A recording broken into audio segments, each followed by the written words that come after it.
লন্ডনে অর্থাৎ যুক্তরাজ্যে গিয়ে পুরস্কার আনার জন্য ৯ তারিখ যাবেন, তো আপনারা সেইখানে প্রতিক্রিয়া কি দেখাবেন? আপনারা বিভিন্ন কর্মসূচি আমি আপনাকে বলি যে আপনি হয়তো জানেন যে আপনি খুবই একজন অত্যন্ত গুরুত্বপূর্ণ সাংবাদিক আমাদের বাংলা ভাষাভাষী।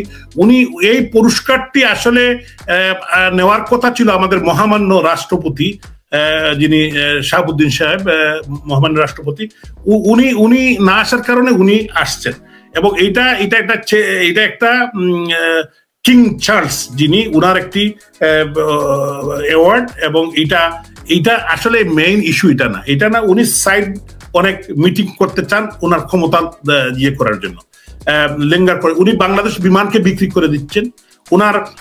উনার সাবেক যিনি স্ত্রী, এই সাবেক স্ত্রীর ভাইয়ের কাছে এখন বিমানকে উনি এই যে আমাদের বাংলাদেশের পতাকা বাহী বিমান, বাংলাদেশ বিমানকে বিক্রি করে দেওয়ার জন্য একটা ষড়যন্ত্র। উনি বাংলাদেশকে মোটামুটি উনি যদি আর কিছুদিন 1 বছর থাকতে পারে, তার দেশের কোনো কিছু রাখবে না, উনি সব বিদেশির হাতে তুলে দিবে। কারণ উনি সেন্ট মার্টিন তুলে দিতে চায়, উনি আরাকান দের করিডোর দিতে চায়, উনি চট্টগ্রাম বন্দর দিয়ে দিতে চায়। উনি কিন্তু বেসিক্যালি উনার কমিটমেন্ট দেশের প্রতি, দেশের মানুষের প্রতি নাই। কারণ উনি বিদেশিদের পদলেহন করে উনি বড় বড় জায়গায় যাইতে চান, উনি আরামায়েশে থাকতে চান। আর আসলে তো উনার তো কোনো কিছুর অভাব নেই। তো এখানে আমি যদ্দূর আমি আপনাকে একটা জিনিস বলি, প্রবাসী বাঙালিরা উনাকে সম্বর্ধনার জন্য উদ্গ্রীব, তারা উদ্গ্রীব হয়ে আছেন। যে উনি যে দেশে যে 3,200 পুলিশ হত্যা করেছেন, প্রায় 1200 আওয়ামী লীগের নেতাকর্মী হত্যা করেছেন, দেশের সাধারণ মানুষ হত্যা করেছেন, শিল্পী সাহিত্যিকদেরকে নির্যাতন করেছেন, হাজার হাজার মামলা। এজন্য সমস্ত প্রবাসী বাঙালিরা, প্রবাসীদের 11ই জুন বুধবার ব্রিটিশ পার্লামেন্টের সামনে প্রবাসী বাঙালিদের পক্ষে একটি বিশাল এখানে আয়োজন হচ্ছে, এবং এখানে একটা বিক্ষোভ হবে। উনি যাতে এখানে এই যে হত্যা এবং হত্যা করছেন, নির্যাতন করছেন, মামলা দিচ্ছেন, এটার থেকে মানুষ পরিত্রাণ পাওয়ার জন্য, এক কথায় বলতে গেলে যে উনার পদত্যাগ দাবি করছে, এবং উনাকে যাতে যত তাড়াতাড়ি সম্ভব দেশ রক্ষার জন্য, দেশকে বাঁচানোর জন্য উনার পদত্যাগ দাবি করছে। এবং মানুষ চায় যে উনি যত তাড়াতাড়ি যাবে। এবং সাথে সাথে আরেকটি কথা বলছে, এই যে হত্যাযোগ্য, খুন, রাহাজানি, আমাদের মানি লন্ডারিং, দর্শন, এগুলার জন্য উনার বিচারও চাচ্ছে। কিন্তু যে মানুষ কিন্তু উনাকে ছাড়তে চাচ্ছে না। দেখেন গ্রামীণ ব্যাংকে কিন্তু মানুষজন খেপেছে, গ্রামীণ ব্যাংকে মানুষ আক্রমণ করছে। যখনই সুযোগ পাবে এই গ্রামীণ ব্যাংক, গ্রামীণ ফোন, উনার কোনো কিছুই কিন্তু বাংলাদেশে থাকবে না। কারণ উনি যেভাবে নির্যাতন করছে, মানুষ কিন্তু মানে খুবই খেপছে। কারণ মানুষ কিন্তু দেশে বিদেশে খেপছে। কারণ এই যে মানুষের যে খুব দুঃখ, তার ভাইকে হারাচ্ছে, মাকে হারাচ্ছে, বোনকে হারাচ্ছে, তার বাপ জেলের মধ্যে নির্যাতিত হচ্ছে, অনেক ছেলে পেলে বলতেছে তারা দেশে চলে যাবে। তো আমি যেটা বললাম যে প্রত্যেক জায়গায়, এবং 10 তারিখ উনি সকালে আসবেন। 10 তারিখ উনাকে বিশাল আওয়ামী লীগের পক্ষ থেকে, আমাদের সহযোগী সংগঠনের পক্ষ থেকে বিশাল একটি প্রতিবাদ বিক্ষোভ মিছিল আছে, এবং উনার পদত্যাগের জন্য, মানুষ হত্যার জন্য, খুনের জন্য, দেশ বিক্রির জন্য, বিমান বিক্রির জন্য, এর প্রতিবাদে উনাকে আজ পর্যন্ত এখনো আমি 2-1 লোক ছাড়া উনার পক্ষে কোনো লোক আমি দেখি নাই। অন্যান্য রাজনৈতিক দলের আজকে কিন্তু সবাই কিন্তু নির্বাচন চাচ্ছে। বাংলাদেশের যতটি মানে নিবন্ধিত দল আছে সবগুলাই কিন্তু তারা কিন্তু নির্বাচন চাচ্ছে। একমাত্র উনার যে কিছু মেডিকুলাস এই ডিজাইন, যারা এই হত্যাযজ্ঞের সাথে জড়িত, হত্যাযজ্ঞের সাথে জড়িত ছিল, দেশদ্রোহী যারা, এবং বাংলাদেশে যারা বিশ্বাস করে না, তারা জানে যে নির্বাচন করলে তাদের জামানত বাজেয়াপ্ত হবে। এবং এই যে এনসিপির ছেলেফেলে যারা লাফালাফি করতেছে, আমি চ্যালেঞ্জ করতে চাই, তারা তাদের যে প্রতীকটা দিয়ে তারা 300 আসনে নির্বাচন করো, যদি একটি সিটেও 2-3 হাজার করে ভোট পায়, তা আমি রাজনীতি ছেড়ে দেব। আর জামাত ইসলাম যদি বিএনপির সাথে ঐক্য না হয়, এনসিপি তারা সহ যদি একটা নির্বাচন করে, এই নির্বাচনে 5টির আসন, যদি 5টির থেকে বেশি যদি আসন পায়, আমি এইটাও আমি চ্যালেঞ্জ হিসাবে নিতে চাই। কারণ এদেরকে জনগণের, তারা জোর করে, যেহেতু তাদের মাসুল পাওয়ার, জঙ্গিরা তাদের সাথে অস্ত্র এবং এই ডিপসিটের মানি, পাকিস্তানি আইএসআই টাকা নিয়ে তারা বাংলাদেশে রাজনীতি করে। সো এই কারণেই কিন্তু তারা আপনার তারা তাদের মাসুল পাওয়ার আছে, কিন্তু বুটের রাজনীতি তারা করতে চায় না। বুট আসলেই বলে না না না বুট পিছিয়ে দো, বুট নাই, বুট করবে না। এই জন্যই এই ষড়যন্ত্রকারী যারা এরা দেশের রাজনীতি, এরা অতীতেও কিন্তু, এখন তারা আওয়ামী লীগকে ব্লেম দিচ্ছে যে আওয়ামী লীগ একতরফা ইলেকশন করছে, তারাই কিন্তু বাংলাদেশে যাতে ইলেকশনে পার্টিসিপেট না করে এই ষড়যন্ত্র কিন্তু এই দুষ্কৃতিকারীরা করেছিল। কারণ হলো আপনি কনস্টিটিউশন রক্ষার জন্য নির্বাচন করতে হবে, নির্বাচনে কেউ আসলো না আসলো এটা হলো পরের কথা। এই কোন বিষয়টা হলো অ্যাকর্ডিং টু কনস্টিটিউশন, এই কনস্টিটিউশনকে রক্ষার জন্য, আমাদের সংবিধান রক্ষার জন্য দেশবাসীকে এবং প্রবাসী বাঙালিদের ঐক্যবদ্ধভাবে এই দেশদ্রোহী খুনি চক্রের বিরুদ্ধে আমাদের ঐক্যবদ্ধ আন্দোলন করার প্রয়োজন। এবং আওয়ামী লীগকে তারা নিষিদ্ধ ঘোষণা করেছে। মারুফ ভাই, আওয়ামী লীগের ইতিহাস বাংলাদেশের ইতিহাস, আওয়ামী লীগের ইতিহাস এই পতাকা মানচিত্রের ইতিহাস। 1958 সালের 7 অক্টোবর আইয়ুব খান সাহেব ফিল্ড মার্শাল, পাকিস্তানের লৌহ মানব যাকে বলা যায়, সেও কিন্তু আমাদের আওয়ামী লীগকে নিষিদ্ধ করেছিল। উনি কি পেরেছে? পারে নাই। সারা মানে এই অঞ্চলে আওয়ামী লীগ স্ফুলিঙ্গর মতো গড়ে গড়ে মাত বোন থেকে শুরু করে আওয়ামী লীগের জন্ম হয়েছে। এবং 1971 সালের 26শে মার্চ এহিয়া খান সাহেব উনি কিন্তু আওয়ামী লীগকে নিষিদ্ধ ঘোষণা করেছিল। পেরেছে না, আওয়ামী লীগের নেতৃত্বেই বাংলাদেশ স্বাধীন হয়েছে। 30 লক্ষ মানুষ রক্ত দিয়েছে জাতির পিতা বঙ্গবন্ধু শেখ মুজিবুর রহমানের নেতৃত্বে। 3 লক্ষ মা বোন বঙ্গবন্ধুর ডাকে সম্ভ্রম দিয়েছে। তারপরেও কিন্তু তারা পিছপা হয় নাই, বাংলাদেশ তারা স্বাধীন করেছে। এবং এই একটি স্বাধীন রাষ্ট্র আওয়ামী লীগের নেতৃত্ব হয়েছে।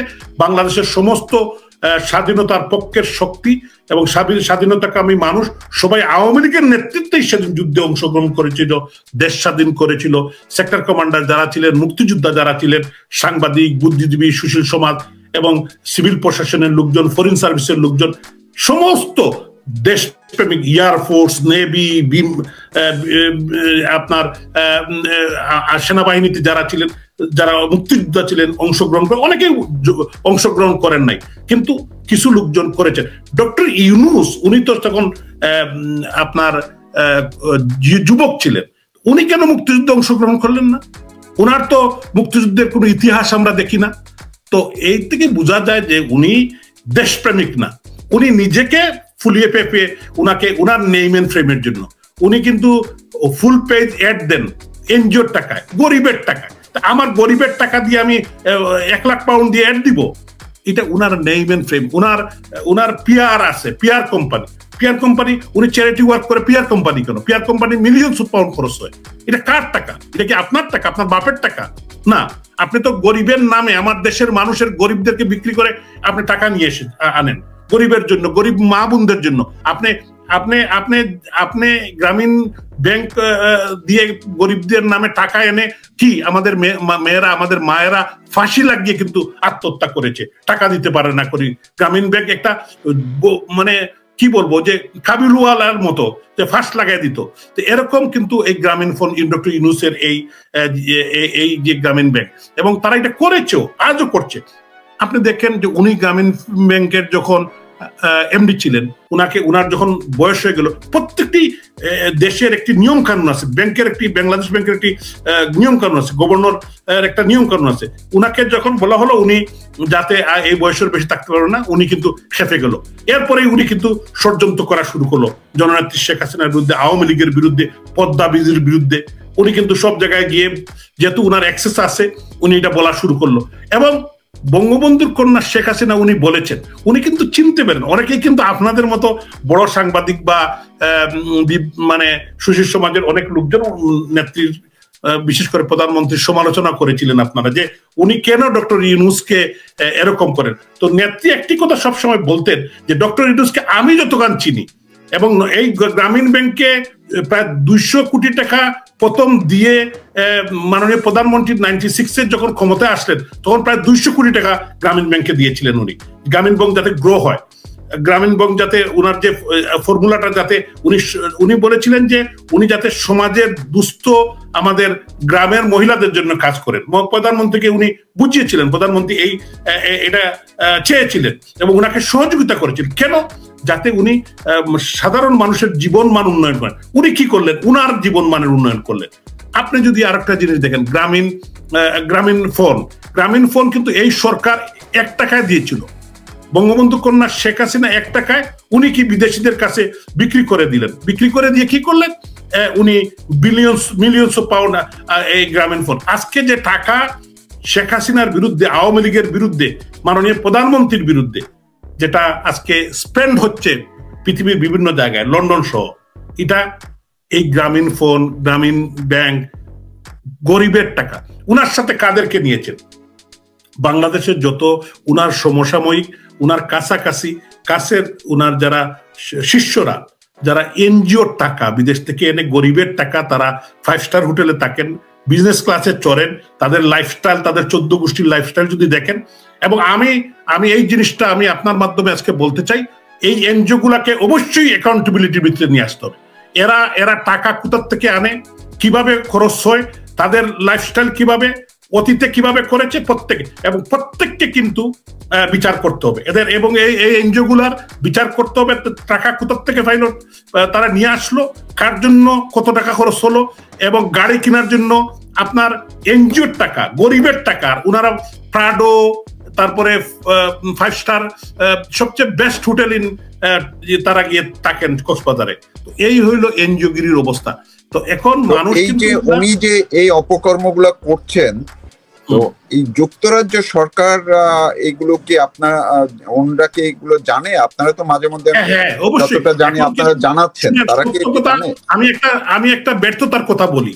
আমি তো বললাম আমাদের একটা ব্যর্থতার জায়গা হলো আমরা এই জিনিসগুলো আগে অ্যাড্রেস করি নাই, সত্যি কথা।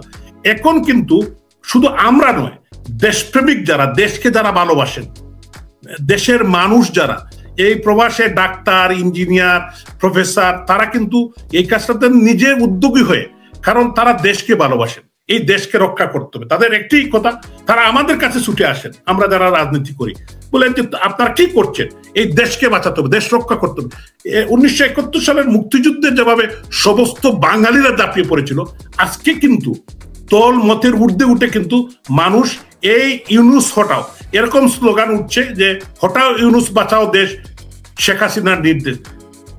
তো এই যে আজকে যে জননেত্রী শেখ হাসিনা, যেহেতু উনি রাজনৈতিক নেত্রী, বাংলাদেশের প্রধানমন্ত্রী, স্বাধীনতার সপক্ষের সমস্ত শক্তি under the leadership of her excellency Sheikh Hasina, মাননীয় প্রধানমন্ত্রীর নেতৃত্বে তারা কিন্তু আবারও জননেত্রী শেখ হাসিনাকে ক্ষমতায় দেখতে চায়, আবারও উনি যাতে দেশের দায়িত্ব নেন। কারণ ওনার যে ডায়নামিক লিডারশিপ, উনি যেভাবে দেশের মানুষের জন্য পদ্মা ব্রিজ, 4 লাইন, স্বাস্থ্য খাত, আপনার শিক্ষা খাত সহ প্রত্যেকটি খাতে যেভাবে দেশকে, মেট্রো রেল থেকে শুরু করে প্রত্যেকটি আমাদের বিমানবন্দরের টার্মিনাল 3 সহ যেভাবে দেশকে এগিয়ে নিয়ে গেছিলেন, দেশের যে ইকোনমিক গ্রোথ হয়েছিল এবং দেশে বিশ্বে দেশ যেভাবে এগিয়ে গিয়েছিল এবং আরো যেত, আজকে দেশকে আমাদের অগ্রযাত্রাকে তারা থামিয়ে দিয়েছে প্রতিমধ্যে। হ্যাঁ, বিভিন্ন সময় বিভিন্ন, এটা বলতে পারেন যে গণতান্ত্রিক পদ্ধতিতে বিভিন্ন সময় বিভিন্ন নির্বাচন নিয়ে বিভিন্ন কথা উঠেছে, এটা আমি অস্বীকার করব না, কিন্তু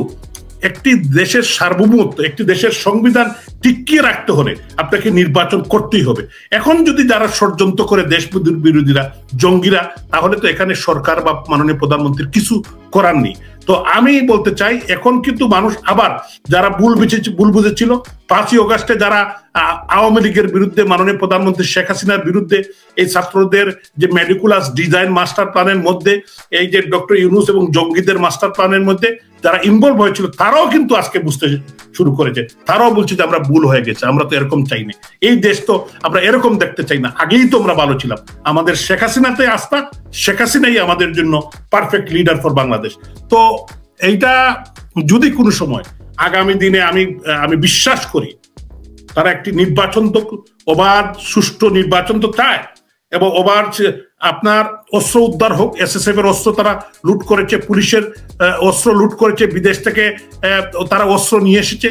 হ্যাঁ, এই অস্ত্র উদ্ধারের পরে একটি সুষ্ঠু অবাধ নিরপেক্ষ নির্বাচনে জননেত্রী শেখ হাসিনার নেতৃত্বে আওয়ামী লীগ নির্বাচনে অংশগ্রহণ করা, তারাই ওই অংশগ্রহণ করুক, দেখা যাক কত দানে কত চাল। কারণ দেশের মানুষ আবারও শেখ হাসিনার প্রতি, নৌকার প্রতি, আওয়ামী লীগের প্রতি আস্থা রাখবে বলে আমি বিশ্বাস করি। আওয়ামী লীগকে তারা নিষিদ্ধ ঘোষণা, তারা কে? তারা নিজেই তো অবৈধ, তাদের তো কোনো বৈধতা নাই, দেশের মানুষ তো তাদেরকে বিশ্বাস করে না, বিশ্বের মানুষ তো বিশ্বাস করে না, কেউ তো তাদেরকে মানে না। এবং ইউনূসের নেতৃত্বে, ডক্টর ইউনূসের নেতৃত্বে কোনো নির্বাচন, কোনো সম্ভাবনা নেই নিরপেক্ষ হওয়ার। উনি তো এনসিপি উনাকে ক্ষমতায় বসিয়েছে, উনি নিজেই তো বলেছেন যে আমার ত্রাণকর্তা, আমাকে ছাত্ররাই বসিয়েছে। এই ছাত্ররাই তো আজকে এখন তারা ক্ষমতায় যেতে চায়, তারা দল করেছে, তার মানে উনি করেছেন দল, উনি দলের প্রধান ইনডাইরেক্টলি। তো একটি দলের একজন লোককে দিয়ে কোনো নির্বাচন সুষ্ঠু হতে পারে না।